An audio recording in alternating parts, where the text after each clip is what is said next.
To all the business owners and entrepreneurs, the crazy ones, the believers, the doers, the clever makers, the action takers, and everybody else in between, this podcast was designed for you.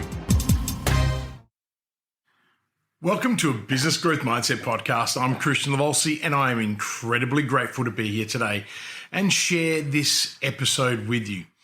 In today's episode, I'm going to share with you why adaptability is a superpower and how to build your adaptive competitive advantage.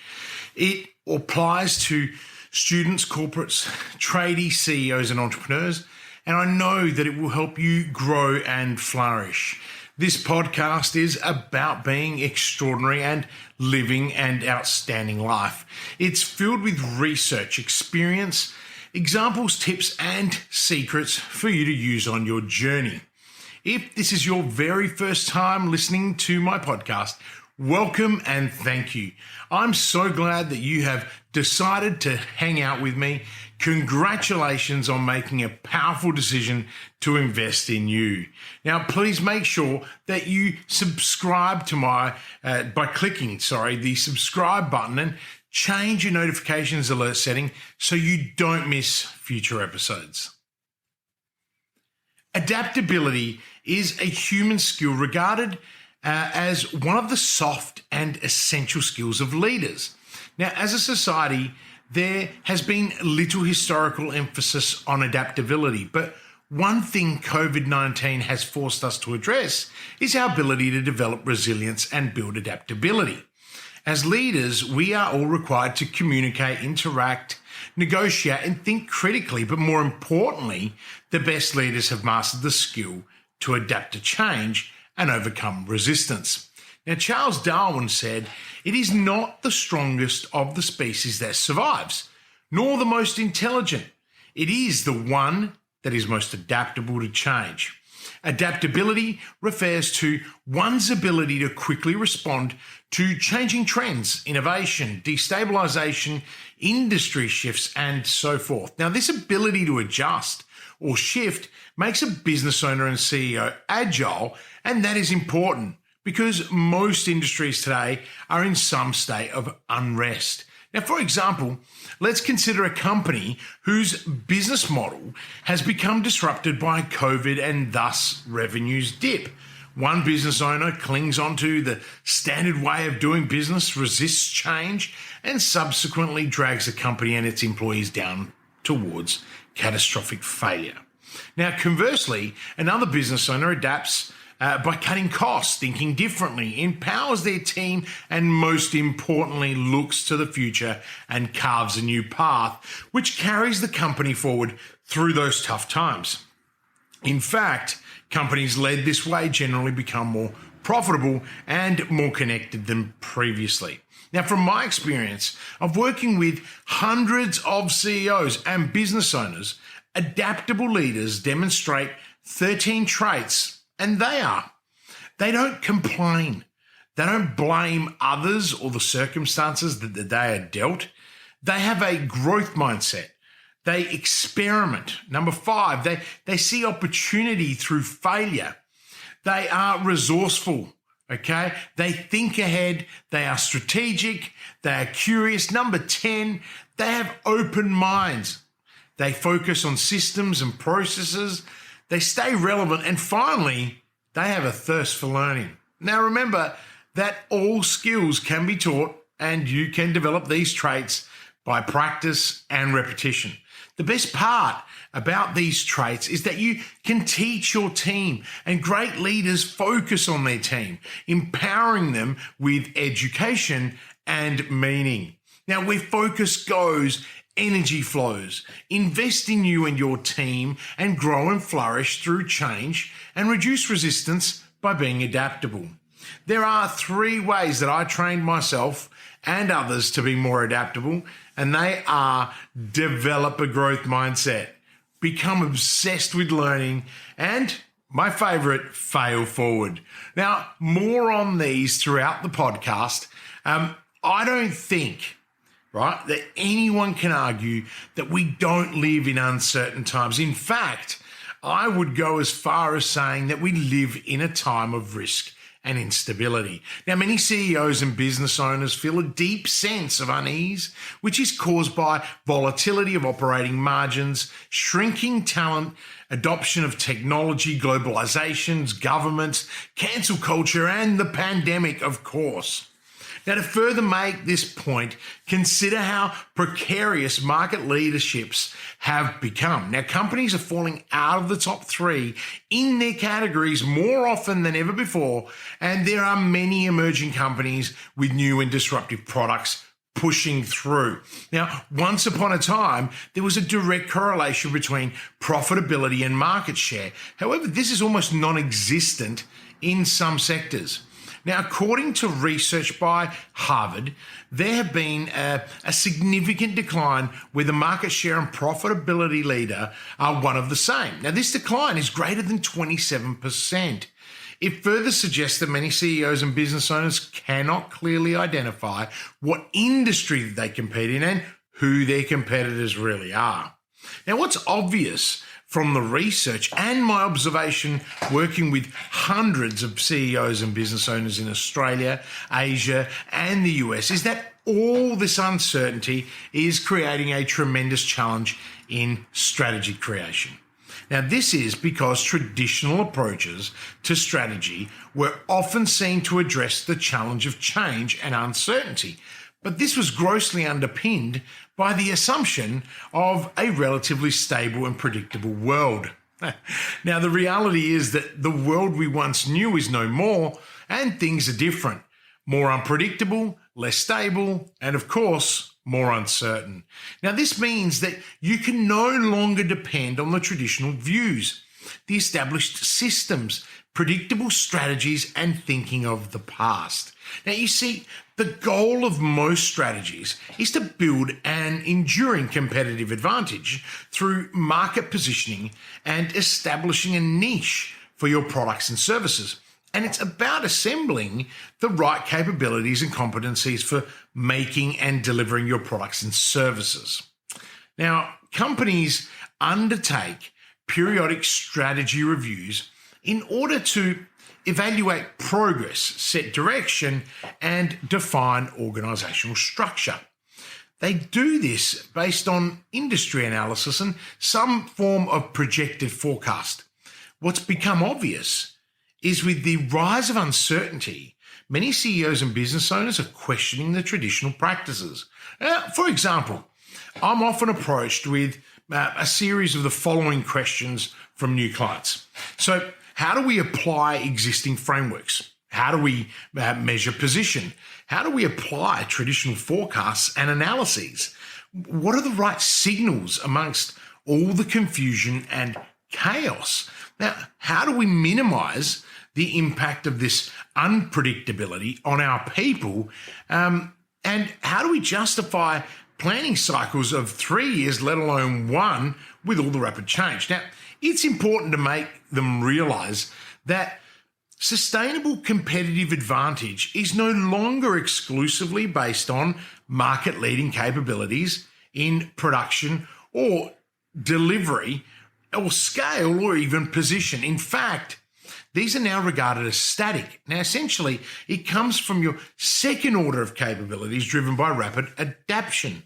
Now, the businesses who have a culture of learning, and specifically those that love to learn how to do new things, are outperforming those that are excellent at doing a few things particularly well. Now, collectively, there are 4 key capabilities to attain adaptive advantage, and they are: read and act on signals, experimentation, and I refer this to failing forward, managing systems, and number 4, mobilizing your people. You see, I help clients thrive by teaching them the skills, establishing the confidence, and providing them with the mindset that allows them to be quick to read and act on the signals of change. Now, this is fundamental in building adaptability in their culture. Now, we do this by establishing a culture of experimentation.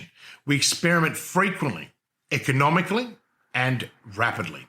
This is not limited to products and services. In fact, we stress test this on our business models, systems, processes, and most importantly, our strategies. We review systems and processes to make them agile and adaptable, and we automate. Now, we build skills and capabilities in the leaders and then have them filter it down to every person in the organization. The key is to activate the biggest and greatest resources in their business, that is, their people. Because I love providing you with massive value, we're going to take a deep dive into these 4 key capabilities that will help you build your adaptability superpower. So let's start. Read and act on change signals. Now, in order to adapt, a company must have its radar tuned for signals of change from the external environment. It must be able to decode them and quickly act to refine or reinvest its business model and even reshape the information landscape of its industry.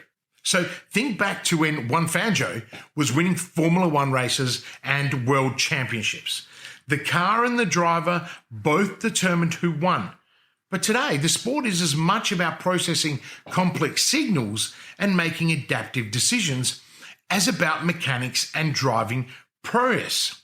Now, they do this with hundreds of sensors built into the cars, and race teams continuously collect and process data on several thousand variables, ranging from weather and road conditions to the engine RPM and the angles of curves. And then they feed them into a dynamic simulation model that guides the driver's split-second decisions. A telemetric innovation by one team can instantly raise the bar for all. In this information-saturated age, when complex varying signals may be available simultaneously to all business owners, it is fundamental that CEOs and business owners have external advisors who can play critical roles in observation and can assist in developing adaptive companies by providing independence and clarity. Now, recently, I was engaged by a small retail organisation to review their strategy. In our planning session, it became very obvious that they were not collecting valuable information and thus unable to leverage its power. Now, we quickly implemented changes to the point of sale system to ensure that they captured the right information. Within a matter of weeks, we were able to apply advanced data mining technologies to recognize relevant patterns in the data that we were collecting. And this provided us with an adaptive advantage. Now, companies are also leveraging their signal reading capabilities to make operational interventions in real time by bypassing slow-moving decision hierarchies. Google uses algorithms to update the position of an ad on the basis of the ad's relevance to an individual search or website, as well as the advertiser's bid on keywords. The more relevant an ad, the higher the click-through rate. And because the advertisers pay per click, this means more revenue for Google. By linking its advertising data directly to its operations, Google can respond to changing ad conditions on a split-second basis without the intervention of human decision makers. Number 2, experimentation. That which cannot be assumed or forecast can often be discovered through experimentation. Of course, all companies use some form of experimentation to develop and test new products and services. Yet, the traditional approaches can be costly and time-consuming and may lumber the organisation with an unreasonable burden of complexity. Now, frustratingly, research based on consumer perceptions is often remarkably poor forecaster of success. Now, the real world is an expensive medium for experimentation, and failed market tests and pilots can jeopardise a company's brand and reputation. Now, to overcome these barriers, a growing number of adaptive competitors are using an array of new approaches and technologies, especially in virtual environments. Now, to generate, test, and replicate a larger number of innovative ideas faster, at a lower cost, and with less risk than their rivals can. I was reading a paper recently that described how Procter & Gamble, through its Connect and Develop model, leveraged open innovation networks to solve technical design problems. It uses a walk-in 3D virtual store to run experiments that are quicker and cheaper than traditional market tests. And by employing online user communities, it can introduce and test products with friendly audiences before a full launch. In addition to changing the way in which they conduct experiments, companies need to broaden the scope of their experimentation. Traditionally, the focus has been on companies offering essentially new products and services. But in an increasingly turbulent environment, business models, strategies, and routines can also become obsolete quickly and unpredictably. Adaptive companies, therefore, use experimentation far more broadly than their rivals. For example, IKEA leverages existing assets and capabilities to experiment with business models. When IKEA entered new markets, the company noticed that the value of nearby real estate increased dramatically. So IKEA decided to explore two business models simultaneously: retailing through its stores and capturing the appreciation in real estate values through mall developments. Now, it now generates profit from developing and operating malls rather than just its traditional retail business. It's wonderful when you can recognize their experimentation certainly produces failure. Adaptive companies are tolerant of failure, even to the point of celebrating it. Now, for example, when I was the entrepreneur in residence at the University of Adelaide, we became extremely successful at using adaptive approaches to grow new businesses. And we built out rapid MVPs for startups to monetize. Now, these failed often, but quickly. And we fostered a culture of failing forward, which inevitably led to rapid design improvements and better market fit, which resulted in 66 startups raising $189 million in less than 12 months. Everyone understood that failure was only failure if we failed to get the learnings from each experiment. This attitude and mindset spawned greater innovation, adaptability, and character. Number 3, managing systems. Now, signal detection and experimentation require CEOs and business owners to think beyond the company boundaries and perhaps to work more closely and smartly with customers and suppliers. Too often, I have observed the unspoken assumption that the unit of analysis for strategy is a single company or business unit. Now, with an increasing amount of economic activity occurring beyond corporate boundaries through outsourcing, offshoring, ecosystems, and even peer production, we need to think about strategies not only for individual companies, but also for dynamic business systems. Increasingly, industry structure is better characterized as competing webs or ecosystems of codependent companies rather than a handful of competitors producing similar goods and services and working on a stable, distant, and transactional basis with their suppliers and customers. In such an environment, advantage will flow to those CEOs and business owners whose companies can create effective strategies at the network or system level.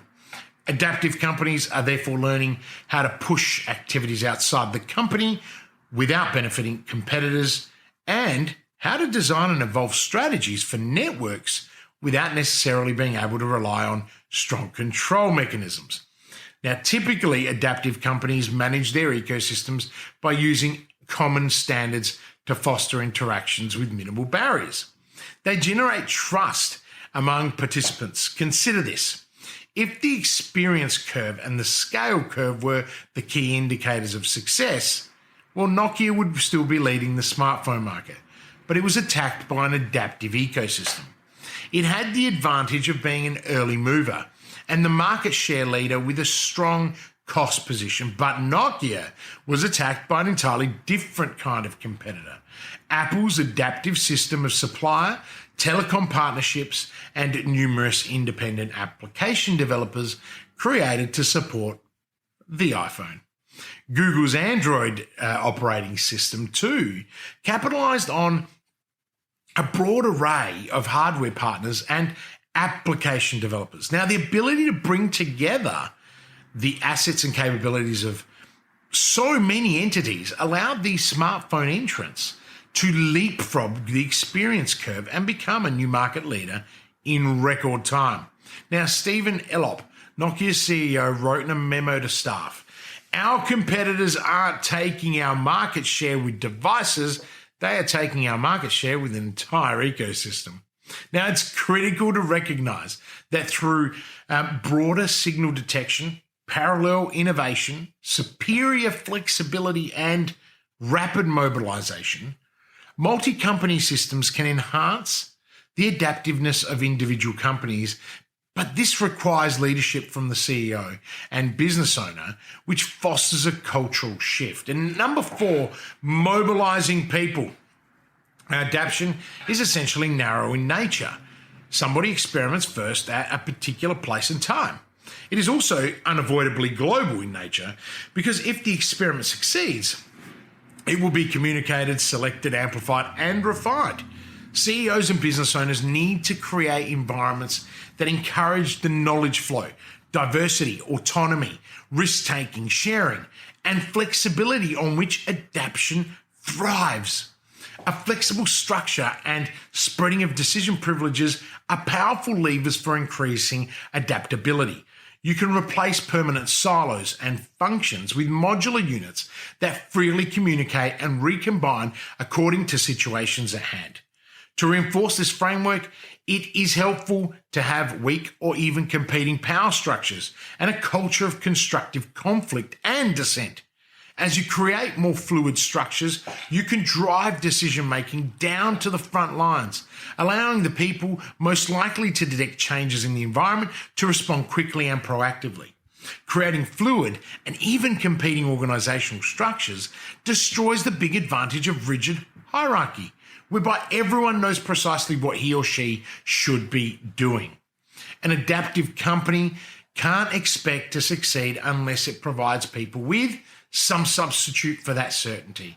What's needed is some simple, generative rules to facilitate interaction, help people make trade-offs, and set the boundaries within which they can make decisions. Now, for example, Netflix values 9 core behaviors and skills in its people. 1, judgment, communication, impact, curiosity, innovation, courage, passion, honesty, and number 9, selflessness. They believe that a great workplace is full of stunning colleagues who embody these qualities. Thus, the Netflix model is to increase employee freedom as we grow rather than limit it, to continue to attract and nourish innovative people so that we have a better chance of long-term success. Now, consistent with this philosophy, Netflix has only 2 types of rules. Those designed to prevent irrevocable disaster and those designed to prevent moral, ethical, and legal issues. It has no vacation policy and does not track time. The company's focus is on what needs to get done, not how many hours or days are worked, and that is powerful. Netflix calls this their reference guide on freedom and responsibility culture and sums it up with a very powerful statement: avoid chaos as you grow with ever more high-performance people, not with rules. Now, for many CEOs and business owners, becoming an adaptive company can be difficult, especially for those large, well-established and set in their way companies. These companies are typically orientated towards managing efficiency and scale, and they have rigid hierarchical structures and fixed routines which provide a lack of diversity and agility required for rapid learning and change. These leaders and their companies die hard, especially when traditional processes and strategy have been the basis of their success. Now, before I continue, I want to thank you for staying with me during this podcast. I must say, this has been one of my favorites so far because it's packed with value that I have witnessed and experienced firsthand. By now, at least half of our listeners have dropped off, but stay with me because if you are one of the many CEOs and business owners that is struggling with a traditional approach, uncertain times, and complexity that is holding you back and forcing you to remain stuck, then this next part is for you. Let me be very clear, you don't have to die hard. In fact, I'm going to share with you right now a handful of tactics that you can adopt to establish an adaptive culture and build adaptive advantage. These tactics have been proven in the field and we implement them in our clients' businesses and embed them in their culture. These form the building blocks to building sustainable gazelle companies. One, look at the disruptors. Rapid growth industries often have the presence of disruptive rebels.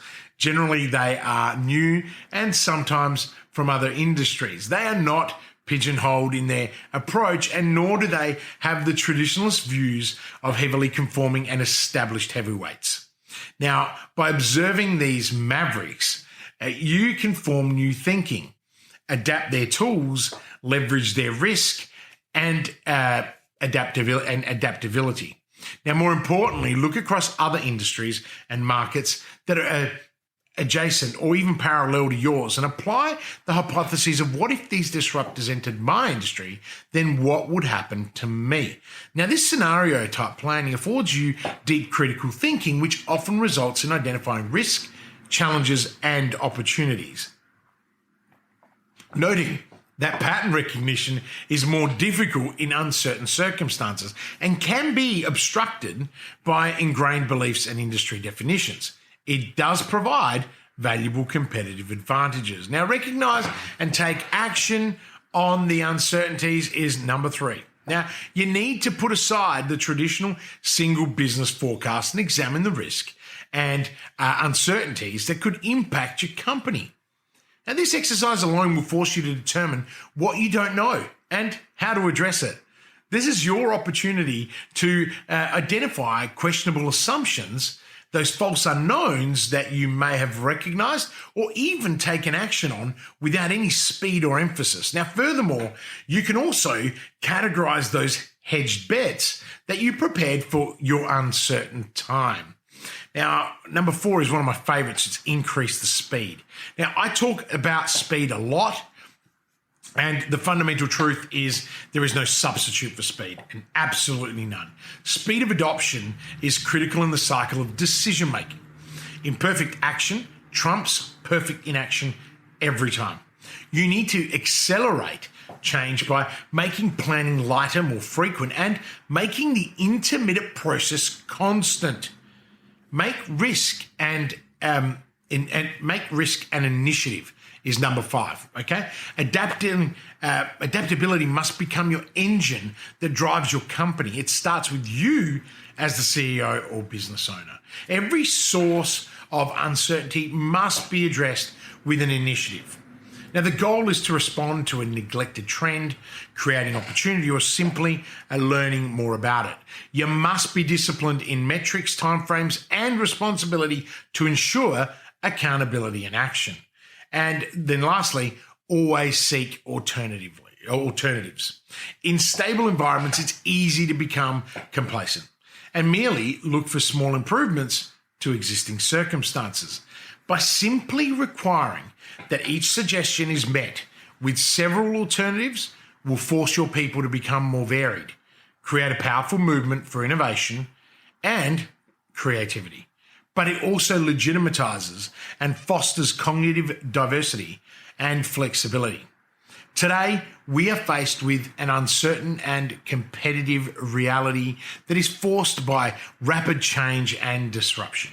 It's not enough to simply survive and ride the wave using traditionalist approaches and fixed mindsets. Instead, I encourage you to use this dynamic and sustainable adaptive way to stay ahead so you can thrive. You must exploit the 4 key capabilities that I talked about today, and I'm going to recap them. Read and act on change signals, experimentation, managing systems, and mobilizing your people. To attain an adaptive and advantage and thrive, that is critical. So here's my thing. Why wait? Why not just decide to grow your business with this proven strategy and live your best life? Raise your standards and step up. Today's your day. It's your life. It's your legacy. And you can build adaptability right now. All you need to do is make a decision to become adaptable. Make a decision to develop the traits and implement the skills in your everyday life. And here's the best part. You don't have to do it alone. You can achieve and be fulfilled and live with passion and purpose every single day. So this is your time to decide. Join me and live your best life. For me, this is about being in a peak state. And if you don't know how, connect with me on LinkedIn, where I share content almost every single day. And immerse yourself and raise your standards. Step up and make your move right now. Follow and engage with me on social platforms and sign up to my new monthly insights. When you're ready to make your move and grow your business to the next level and raise your standards, go to the link in the show notes or go to one of my sites and book a free strategy call with me.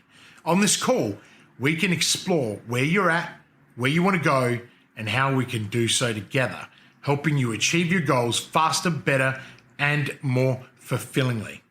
I have loved hanging out with you today and showing you why adaptability is a superpower and how to build your adaptive competitive advantage.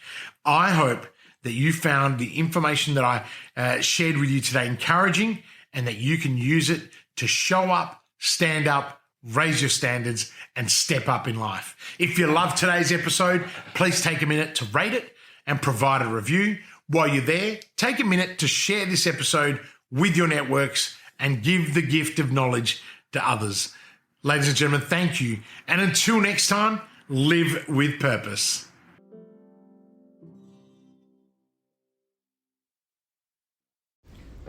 Are you ready to start taking action on your business?